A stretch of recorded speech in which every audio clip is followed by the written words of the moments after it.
So today we're reading. Today we are reading Peter from this book that I found somewhere a while back. We're reading from the Wheat and Weeds section. And these are prayers and stories. Wheat and Weeds and the Wolf of Gibeah. Stories and prayers for people who don't pray and the people who do. So, some for everybody, a couple short stories. Peter, I already decided today I'm not doing anything. So I actually transitioned from the desk to the couch. And I'm pretty happy already, rainy day vibes. I'm chilling. So for the rest of the day, you already know. I just feel like I've been working every single day, like trying to make myself feel more productive, trying to make myself feel like moving forward. Exactly. So you know what? Today, I'm chilling. I get on here so people know I'm still breathing, so people know I'm all right. Read a couple stories, and after that, I'm going to recline and I'm going to be chilling. All right? I feel like we are like that. Like, we feel like we got to do. But, number one, this is traumatic. No matter, how you slice it, it's a lot. So, appreciate you too, brother. All right. So I'm going to read probably 3 stories. I'm trying to keep my YouTube video to 10 minutes. What up? So I think I have time to read 3 stories and then we'll move forward. So this first story is called Of Bells and Tornadoes. All right, cool. Sometimes God comes disguised as a tornado. Don't ask me why. God's always been a mystery to me. Now, if it were up to me, God wouldn't wear a disguise. Oh, the problems it can cause. Voices. No, you shouldn't attempt it. It's never been done before. It's much too dangerous an area, especially for women. But those who don't see through the disguise, it's no problem at all. But those who recognize God, even in the guise of a tornado, well, they're in for real trouble. No, sister, you must start simply and humbly. Being overambitious is a sure road to failure. There are projects more suited to your vocation and your talents where you can serve God and the church. Now, that's because recognizing God usually tends to conversation. And after listening and talking to God, you just might hear some marching orders and decide you ought to follow them. But what God asks you to do might not be what everyone else thinks you ought to be doing. And that's where the problem begins. For example, if those sisters in Minnesota hadn't recognized God in the tornado, they might not have built that Mayo hospital that everyone told them they couldn't build. The voices. You ought to remain a helpmate and assist in this endeavor. Work out of your convent and do what's practical and realistic. Don't undertake a grand task of your own, particularly one you know next to nothing about. But when you realize the voice of God comes roaring through your town, and when you recognize God in the faces of people who got knocked about in that prayerful wind, well, you just got to go and do what you got to do, no matter who's telling you to, right? Bell rings. Sometimes God comes disguised as a bell. Just listen. I always think of God when I hear bells, and I think that every bell that ever rings is rung by God. Listen, everybody hears it ringing, but not everyone knows who's ringing it or why. Could it be the bell of freedom? God's for freedom, no doubt about it. Sometimes I think of freedom when I hear bells. It's really hard to see right here. Could be a leper's bell. God hangs out with the lepers, makes them ring bells to remind everyone that it's God walking through. It did 2,000 years ago. It did 200 years ago, except then it was the cholera bell. Not much difference. You see, those sisters in Montana, came to town ringing their bells in front of them. They reminded everyone that God lives in cholera victims too. And who knows, they might use the bell again for something new, like AIDS. But if they do, when I hear the bell, it'll just remind me that God is passing through. Well, it's a problem though, these disguises God takes on. They're so darn good. You never know it was God if you weren't really looking. But I guess it hasn't worked out so badly, huh? In spite of people saying, voices, you're crazy, you're drunk, you're wrong, you're presumptuous, you're not submissive, you're too young, you're too old, too inexperienced, you'll never make it. Despite all that, a lot of people, women mostly, saw through the disguises and heard bells ringing and built some very special places where God can be recognized in broken bread, voices, broken bones, awe-filled births, the dignified deaths, and calm fears, and shared anguish. Yeah, special holy places where a disguised God walks in men's broken hearts, lives. Oh yeah, special holy places that stretch across land where the broken bell of freedom rings. That was a pretty dope story. Let's see the other one.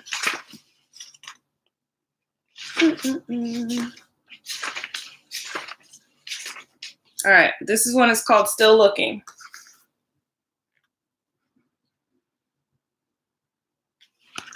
I agree. All right, Still Looking. I'm not a sentimental guy. Just about anybody could tell you that. Objectively speaking, the kid was cute. I don't care who you are. You had to give him that. Blonde as the fuzz on a peach, smiling like he was getting paid for it, and wearing a Cubs shirt that made him look like a future star. For Pete's sake, he was 5 years old, and he should have been running through the sprinkler or chasing a damn squirrel. But there he was, in a field house, grinning like a whole paycheck's worth. I was there to pick up my daughter, who was chasing a squirrel. And before I could ask the supervisor where she was, this kid walks up to me with this megawatt smile and asks, "Are you my daddy?" So of course I laughed. Well, I mean, it was a funny question. He kept smiling and looking at me like he wanted an answer. So I stopped laughing and I said, "Why? Do I look like your dad?" He looked at me for a couple of seconds. That smile practically blinded me, for God's sake. Then he ran to the side. I guess it was the look on my face that brought the park supervisor over. She said his father had run off when the boy was just a baby, so he doesn't know what his father looks like. She said he asked a lot of men that question. I told my wife about the kid. I even told the guys at work.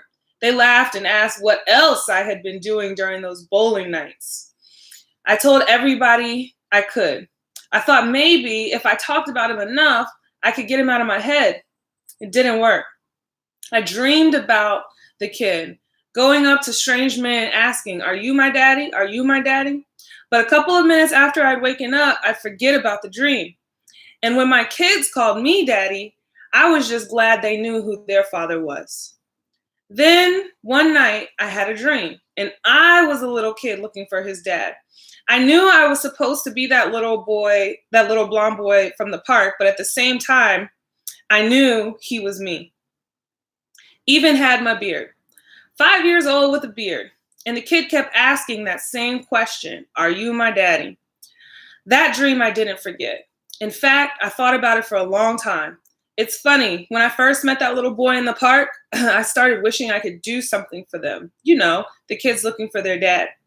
But after that dream, I started wishing somebody could do something for us. You know, kids looking for our dad. I like that one. And let's see. I'm going to read one more. Actually, two. Because these two kind of like go together. And then I haven't read the rest of the book yet, so I'll read it. Maybe I'll read something else from here tomorrow. All right? So this one is called Prayer of the Streetlight. Hey, hey. Prayer of the Streetlight. Some people are comets, God. They make a grand entrance and light up the sky with a brilliant glow. They might come around only every 75 years or so. But when they do, the whole world comes out to watch. And they leave a tail behind them that glows, glows, glows. And then they're gone. Wow. I'm just a street lamp, God. My glow isn't so bright. I never make an entrance. I'm just there. No fanfare, no hoopla. I'm just there. Sometimes someone stops and leans against me just to rest a bit or to read directions they wrote on some piece of paper they pull from their pocket. Once in a while, I burn out and people cuss me and call the city to complain. The scary streets are a bit less scary when I'm there, and people stumble less when I'm around. But it feels so small what I do compared to those comets. People wait for them. They study them. No one studies me. Comets never seem to burn out, and no one calls the city on them. I long to be a comet sometimes, to blaze a trail across the sky with the whole world looking and taking pictures and showing their grandchildren. When comets land, they leave big footprints, and everyone knows where they've been. And sometimes they put markers there so no one will forget. People only notice me when they're in trouble, when it gets too dark to see what they're doing or too scary to walk alone. Don't light up the sky. I don't light up the sky, only a corner, a small corner of the earth. So little, so small, it would be great to be a comet, to make a splash. But once, a child told me, a young child, just a fraction of my age, "Praise be you, Lord of the heaven and earth, for what you've kept hidden from the learned and the clever." The child told me, the child told me the splashes dry up and comets go away. Small comfort, God, that I'm there. But God, at least I'm there. Interesting. One more. Prayer of the comet.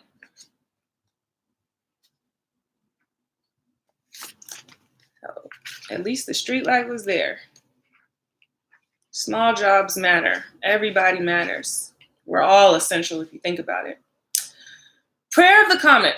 Some people, God, are streetlights, burning steady day after day, reliable, predictable, consistent. I'm a proud comet, blazing, dazzling, illuminating the sky for just a day or two, and then I'm gone. I don't know how to be there every day. You gave me legs and marching orders and ears deaf to the word halt. People make a doctor's office sound as I go by and open their mouths wide. So what? People's lives are on earth. Only dreamers watch the sky, and dreamers are asleep, living fantasy, not life. Street lamps are where the living is. They light up important places, streets, where children play and lovers meet, where commuters wait for buses that go home, where painted women wait for farm boys, where hands are cuffed and backs are stabbed, where winos beg and buddies spare a dime. Under those lights, wheat and weeds grow up together. And even when you can't tell them apart, at least you know that they're alive. I roam a sterile vacuum of galaxies, of stars that don't breathe or bleed. And most of them shine twice as bright as I. I might look good, but only on those rare occasions when I come close enough and the lights are fixed just right and to make my complexion grow, but still stay far enough away so the pockmarks on my face don't show. I come just close enough to see what I am missing, but not close enough for them to see who I really am.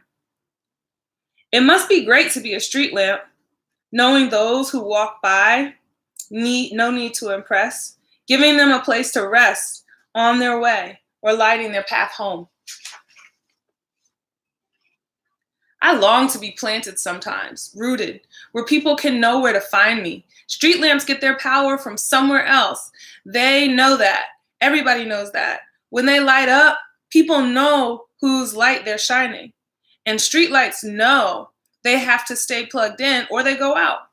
Comets don't have to be plugged in. People think we make our own light. And sometimes I think the only thing my light lights up is me. I streak across the sky, But all I'm saying is, here I am. Look, listen, follow. So what? What good is it to live up where only dreamers look? But yesterday, when I was feeling down and thinking the stars are worthless next to the streetlights, a child reminded me once that 3 men followed a star and found you. So that's about it for today, folks. Streetlights and comets. Grass is always greener. Very interesting.